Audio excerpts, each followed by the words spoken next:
Hello everyone, Russ of Aquarimax here. It is Friday, 4:30. Usually I have my recorded videos at this time, but this is how it worked out this week. So let's see who's in the chat. Dinosaurs Terror Worlds is the first one in the chat. Hello. I wasn't able to do a live stream this week, as you know, if you've been keeping up on that. But at least today you're going to get the best of both worlds, a live stream and a video on Friday at 4:30. So, as you can see, I have this Zoomed Bugarium that I am about to open and kind of evaluate it to see what is up with it and see what it's going to work for and what it isn't going to work for. Robert Gear is also in the house. Thanks for joining. I'm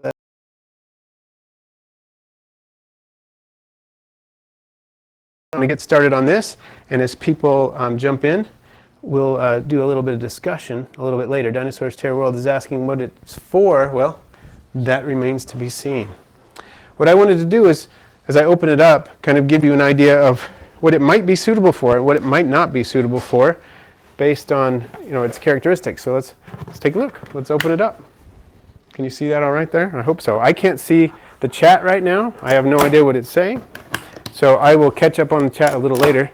Right now I'm just going to open this up and take a look at it. So one thing that I have been curious about is this cover. And as you can see, hopefully you can see this right here. This is about the same gauge as normal window screen. It appears to be metal. I'm guessing it's probably stainless steel. That's what it looks and feels like. It doesn't appear to be aluminum. And it is just stapled in there. I was wondering if they were going to use spline, because if they had used spline, it would have been a simple matter to remove this and put in some no-seam mesh or other fine mesh to prevent problems with fungus gnats and that sort of thing. But with this screen being stapled in, I can still think of some options for modifications, but anything with a decent amount of humidity in this enclosure is going to need some modification because this screen is going to admit fungus gnats. So that is one thing I was curious about. But I do like how the lid fits on there pretty snugly. It's not going to come off. It looks like it may only fit one way. Is that true? Yeah, looks like it only fits that way. You can't put it on any direction you want to. Also, the inner seams have silicone, which is good in the sense that if you had the desire to put something aquatic in here, you probably could. I bet this holds water. But on the other side of the coin, this is going to be a problem for people who want to keep centipedes, for example, in this. That is probably not going to work very well because centipedes and certain other creatures can climb right up silicone with their pointy little claws, and they could get right up here, and some centipedes would definitely be capable of either deforming this metal with their jaws or perhaps just pushing up this lid and getting right out. So there's some things to think about, but like I said, the pro is that aquatic things would probably work in here. It probably does hold water. Let's take a look at what else is in here. There's a little guidebook that gives some basic care information on mantids and tarantulas and beetles, roaches, ladybugs, some possible options for people who want to keep these species in here, I suppose.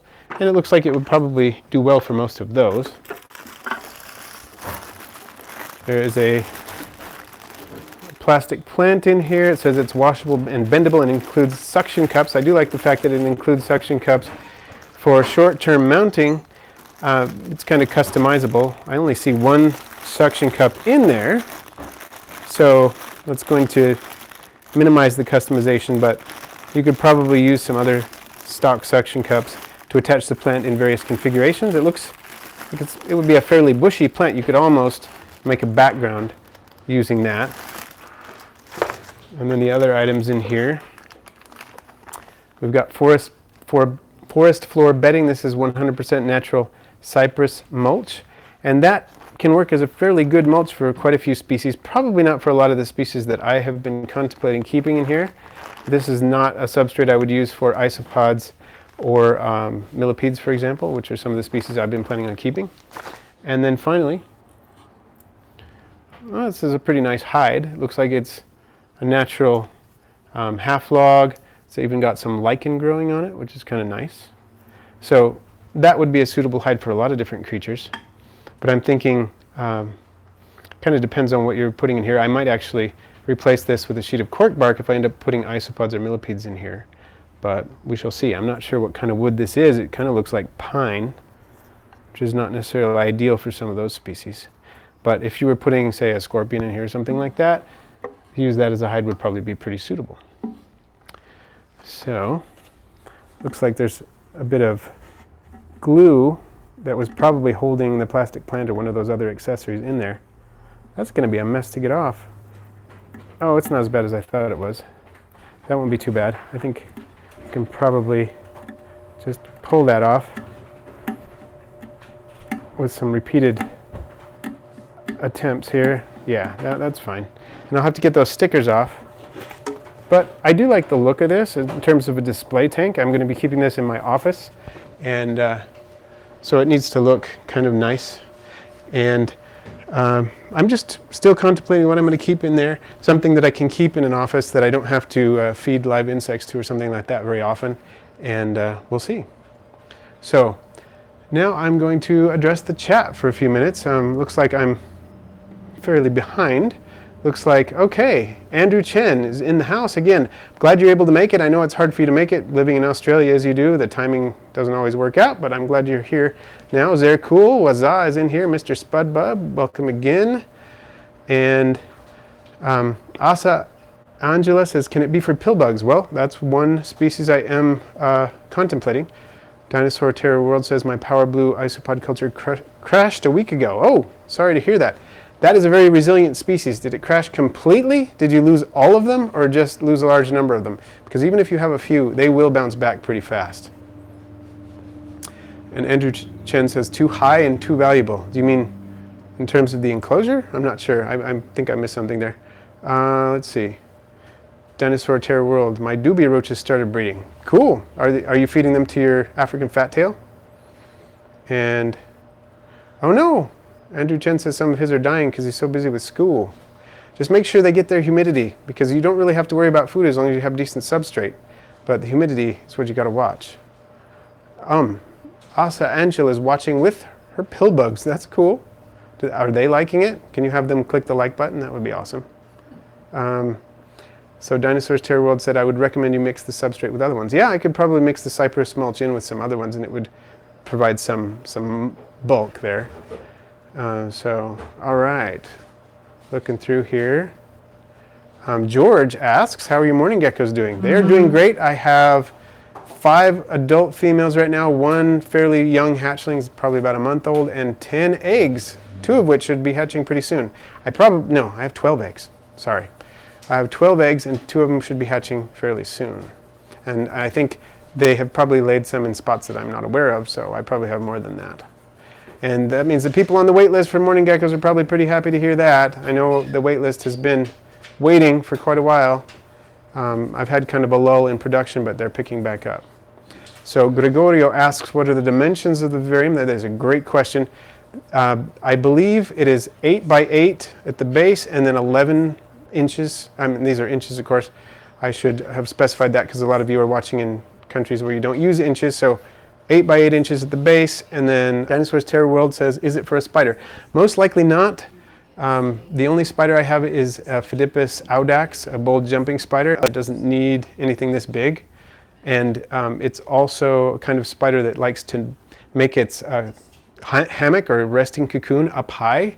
And so it would probably make it on the lid, and that would make things really messy when I want to lift it up. And so I have an enclosure that is made so that it opens from the bottom. So it always builds its cocoon up at the top, and then I screw off the bottom when I need to do maintenance or anything like that. It works a lot better. So this would not be an ideal enclosure for such a spider. And basically any other kind of spider I'm probably not going to keep in a vivarium. Tarantulas are one of the few species that I have been prohibited from keeping by my wife, and I'm okay with that. So I have to respect that rule. Jack Bordeaux says, I keep my young mourning geckos in there. Yeah, this is very similar, like I was saying, to the nano vivarium that I keep mine in. So I've even considered bringing one of my young mourning geckos to work. The temperature there is kind of cool. They're saying they want to have it maintain it at 68 during the winter and 72 in the summer. I'm not exactly on board with that, but I don't know that I have any say in it. I feel like a mourning gecko would be fine at that temperature, but I don't know that I would see it a lot because they tend to be nocturnal, so I'm not going to be there at night. So that's one of the reasons why I'm, kind of shying away from that idea. Oh, Dinosaurs Terror World, you did lose all of your powder blues. Can you get any more? And thank you for those of you who have clicked the like button already. Love to see that. I appreciate it. And Roshan is asking what I'm making this for. I am still thinking. One of my ideas is to put some isopods in it and maybe build up a nice cork bark tower in the back, something like that. We'll see. Another one would be millipedes. I'm thinking about bringing my ivory millipedes in, and I talked to Mickey about it online. She is one of the foremost millipede experts that I know and can communicate with easily, and she said that she would think that around 70 degrees would be fine for ivory millipedes. I know that it's too cold for bumblebees, and she agreed, but ivory millipedes might be fine, so I may do that. We'll see. Dinosaur Terror World said the only reason they crashed because I think I left the lid on for 7 hours. So you mean the only ventilation that vivarium or your enclosure for your isopods gets is by opening the lid? If that is the case, I would highly recommend drilling some ventilation holes and covering them with a very fine fabric, or you could even use some breathable medical tape to cover the holes, and then you're always going to have some ventilation in there, because if 7 hours without any ventilation caused a problem for your isopods, I think there's something else going on. There is too much CO2 production, possibly from the substrate. 7 hours shouldn't do it unless there's too much CO2 production or the temperature is too high. So I would recommend putting some ventilation in there. And if you know what the temperature is, I know you're in Qatar. I don't know how hot it gets right now in Qatar, but I would imagine pretty hot. So if that could be an issue too. Crazy and Wild Baby says, I have one of these Bugariums. It works great from my mantis a couple of years ago and now houses my wild isopod colony. Cool. So maybe I'll do the same thing you did with wild isopods. I know my wife suggested a mantis, and I would love that, and I may still do that. I think that would be great. The only thing is I'm going to have to bring insects into work several times a week to feed it, and I don't know how practical that's going to be, so that's my only issue with that. I really want to do it, but I'm not sure if that's going to be practical. So if I can work out that particular issue, I probably will do it. Let's see. Sorry, I just got confused about where I am in the chat. So Jack Bordeaux confirms that it is 8 by 8 by 11 inches. He has one as well. And Andrew Chen says, how do I shift the roaches out of my Coco fiber Aquarimax? I was dumb enough to put like 2 inches of substrate and they are lost inside the dirt. Ooh, that is a problem. You don't want to miss any of them either. So I would say, most people breeding roaches for food like you're doing don't actually use a substrate. You don't really need one. So I would probably recommend not using one in the future. But in the meantime, I would say if you can use a screen separator. If you can get some window screen and make a sieve of some kind, like use a plastic container, cut out the bottom, like a disposable food container, like a yogurt container or something like that, a fairly large one, cut out the bottom and hot glue in some screen. You can sieve through it, and then even then you should be able to see, of course, the adults, but also all the way down, all the nymphs and everything of all the sizes. Not miss very many of them, I would think. Asa Angela says, I have white dwarf pillbugs around my house. Cool. And where do you live? I'd be interested to find out what species they might be. And Crazy Wild Baby adds, this is a 3-gallon vivarium. Thank you for pointing that out. I forgot to mention its volume. That's another good way to measure it. And yeah, Dinosaurs Terror World, I think this tank is good for a baby Pac-Man frog. That could work for a baby. It wouldn't be sustainable over time, but it could work. The only thing is temperature. I think the 68 to 72 is going to be too cool. And I could put an under tank heater on it, but then the maintenance is going to be a little higher because it's hard to do a live vivarium for a Pac-Man frog and something that small. I would have to change the substrate out a lot, and I need something that's extremely low maintenance at work. But I do like the idea of a Pac-Man frog. Asa Angela asks, do common pill bugs frequently breed? They do. If you are keeping Armadillidium vulgare, which is the species usually referred to as common pill bugs, they will breed in captivity fairly well. They are not as prolific as some of the other species, but as long as they get enough ventilation and a nice substrate, they will breed for you. I've been breeding a group of them that I found. They're not as prolific as some of the others, but they're breeding for me. The Orange Vigor is a variety of common pillbug. It's just a color variety that is very prolific, more prolific than the other ones. So, yeah, they should breed for you. George says, I keep my baby mourning geckos in a nano exoterra, just like mine. Yeah, it's just an inch taller than this, but its dimensions are fairly similar. One big difference is that the Bugarium does not open from the front. The nano exoterra has a hinged front door that you can open up, and the ventilation is not only on the top, but it's on the bottom of the hinged door as well. So you've got some circulating ventilation, which is, I think, a benefit. Another difference is that the lid of nano exoterra clips on. It's got some plastic clips that allows you to, seal it down, so it's a little tighter.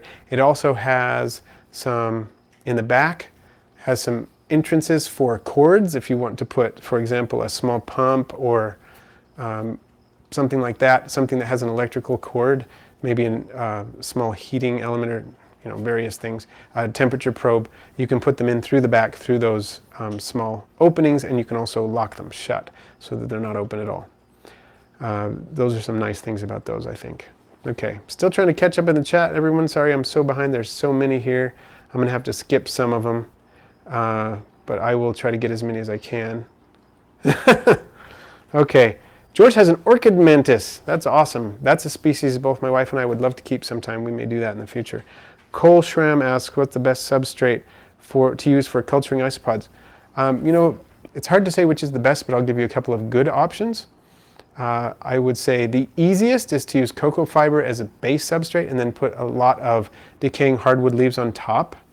That works really well, but it's not the best substrate just because of the moisture balance in cocoa fiber is a little hard to balance, and if you get it too wet, it becomes acidic. If you keep it too dry, it's bad for the isopods. So what I like to do lately, something that I've tried, is using organic compost mixed with aspen shavings and alder wood pellets, Traeger wood pellets used for barbecue grills, and soak the wood pellets so they become kind of sawdust, wet sawdust essentially, and then put the hardwood leaves in. And then I add a little calcium. That's my favorite substrate to use. Isopods love it. They breed like crazy on that. So, Dinosaurs Terror World. Russ, how about you do a room only for your pets? I did that. So did I. I'm going to give you all a room tour sometime. Okay, let's see. Aquarimax, the rubbish will also remain 1 year ago. Oh, you mean the rubbish will remain if you sieve it out? That's probably true, but at least you'll be able to get the roaches out. Dinosaurs Terror Worlds, would the powder blues infest my house if they escape? Very doubtful. Isopods do not tend to be able to survive in houses unless they're quite humid, and I think in Qatar your house is not going to be that humid, so I think you're safe. And you say, oh, he says my bearded dragon died last month. Oh, sorry to hear that. What did it die from? Crazy and Wild Baby said you could use flightless fruit flies for mantis. Could you carry a couple of them into work fairly easy? I will think about that. I do culture Heidii and melanogaster fruit flies. I'm just concerned that when the mantis is an adult that it won't be all that interested in eating them.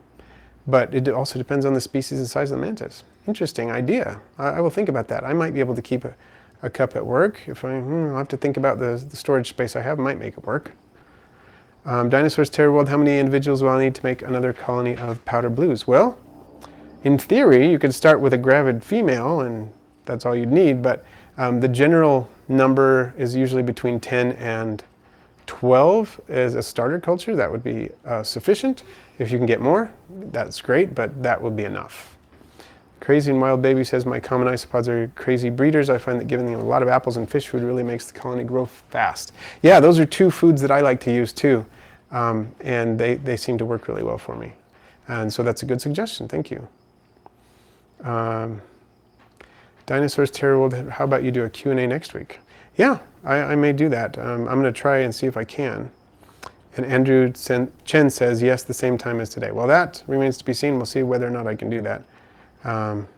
So George says, what would be the best substrate for a millipede? Well, the substrate I just described for an isopod is the same stuff. Isopods and millipedes thrive on the same substrate. So if you have approximately 1/3 organic compost, 1/3 decaying wood or wood that can decay quickly, and then 1/3 the hardwood decaying leaves, and then add a little calcium, you're good to go. That's a great one.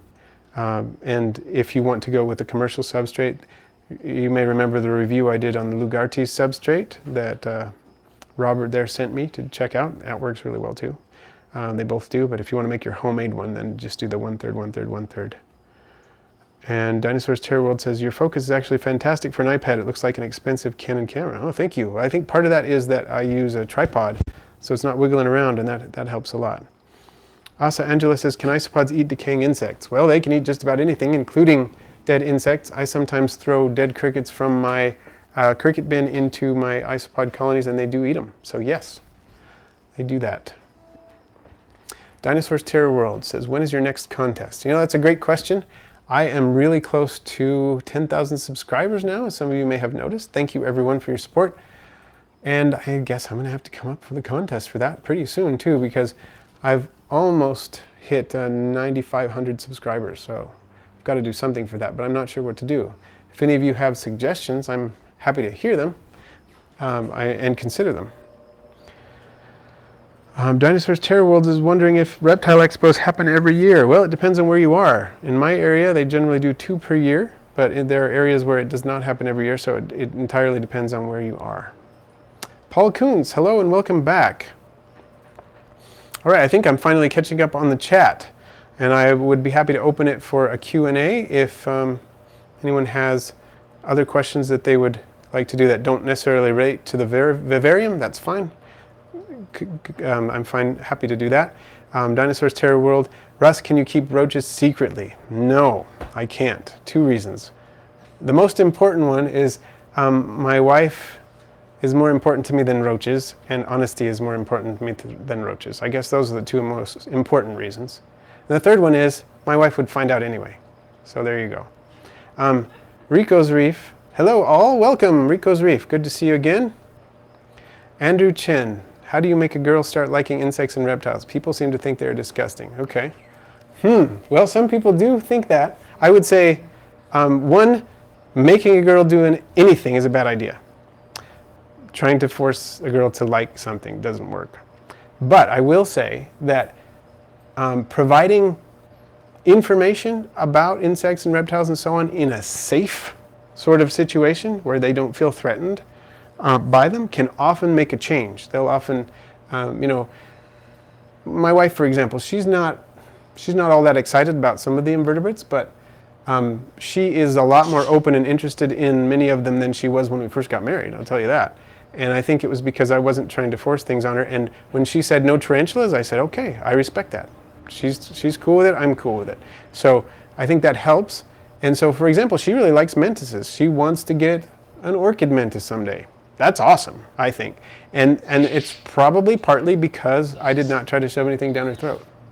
And so I think, you know, when I give presentations, bug presentations and animal presentations, there are a lot of people who show up and say things like, oh, that's disgusting. And then I will, instead of saying, yeah, it is, or shut up, or, you know, something like that, I say, oh, but did you know, and I'll tell them an interesting fact about them. And then a lot of times they'll be, oh, that's interesting, I didn't know that. And then they're less disgusted and more interested. So if you can find a safe way to give them information about what they think is disgusting, they may not find it so disgusting.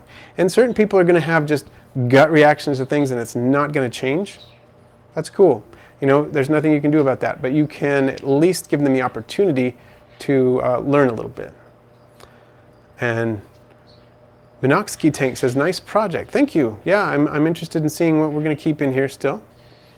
And Roshan says they can happen every year, but some of them are really far. Yeah, that's true. Sometimes reptile expos are far enough that they're hard to get to.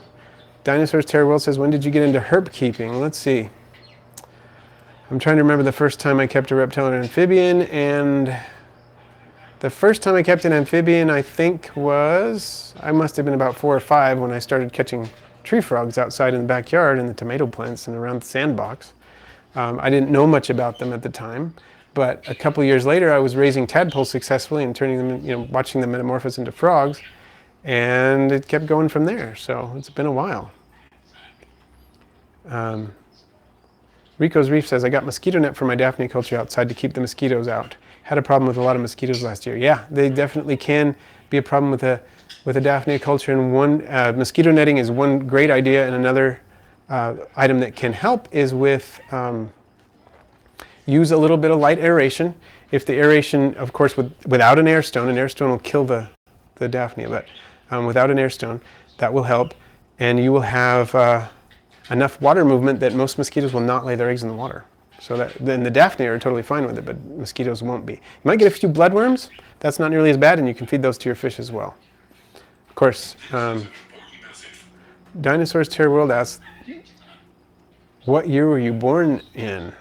Should I tell you? Should I tell you how old I am? I don't. It's fine. I don't care. 1974.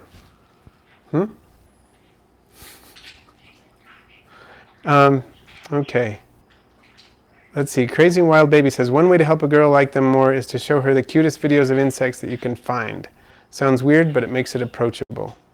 Yeah, that's true. You show people like insects and other arthropods in videos that are kind of cute. That can help. Also, Angela says, why do some of my pill bugs dig? Well, that's one of the natural behaviors that they exhibit. It helps them to find food because they eat the substrate. It helps them to maintain humidity gradients. If they're getting too dry, they can dig down and often find a little bit more humidity. So those are a couple of reasons why they do that. And Gordon Who, how to culture mini mealworms? Well, there are a couple of different species going by the names mini mealworms.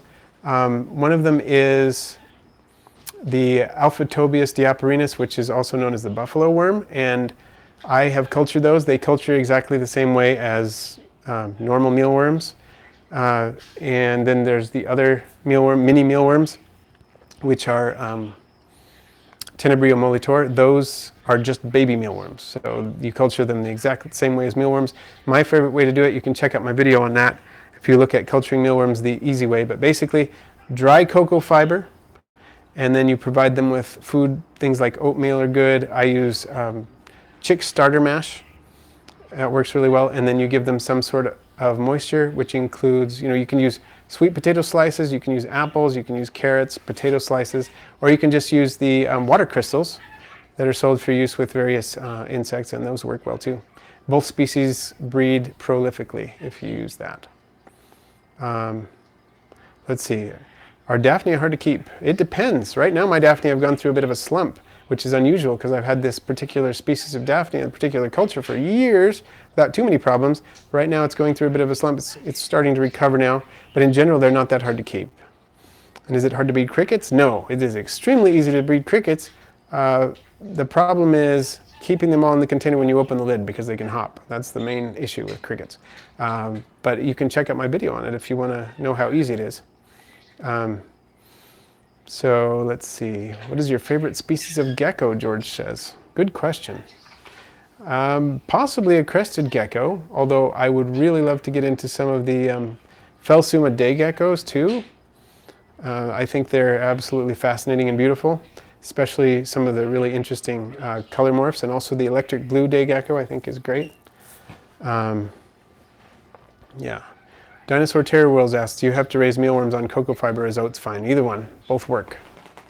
They're both perfectly fine substrates, and there are others that work as well. Some people use wheat bran, but oatmeal or cocoa fiber both work. If you give them the cocoa fiber, you just need to make sure you give them plenty of oats or chick mash or something like that as food, because the oats doubles as a substrate as well as food, but the cocoa fiber does not. All right, everyone, we are approaching the half-hour mark here, so I'm going to have to cut out in just a minute here, but I'll keep going for just a little while. Brubby TV says, Aquarimax, my isopods had babies. Excellent. Congratulations. Which species? And Dinosaur Terror World, did you ever get a mite infection? Ever? Like an infestation in my colonies? Yes, I did lose a springtail colony to mites a few years ago. And I've had mites appear in mealworm containers when the substrate gets too moist. So yeah, I haven't had any serious mite issues for a while now, but I have had issues with them in the past.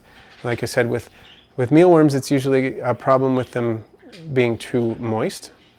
And with springtails, basically it's getting them in there, and using grain-based foods is often a way that happens. So, and how many babies do isopods produce per individual? It depends on the species. Oh, Rubby TV, you have zebra isopods. They're really quite fun to watch too. They are. They're one of my favorite species, honestly. I love the black and white contrasting stripes and the fact that they're very active. And that is actually a big contender for this vivarium. I may put some of those in there. So we have now passed the 30-minute mark. I'd like to thank you all for joining us today. And thank you to those who have clicked the like button. If you haven't had a chance to do so yet and you would like to before I cut out here, go ahead and smash that like button, and that will help me be able to produce more videos, because it will spread the word and we'll get more people watching. Thanks a lot. I'm looking forward to doing more with this vivarium here, and I'll let you know what I finally decide to put in. If you have suggestions for what you think I should put in and you'd like to leave them in the comments, go ahead and do that, and have a great day.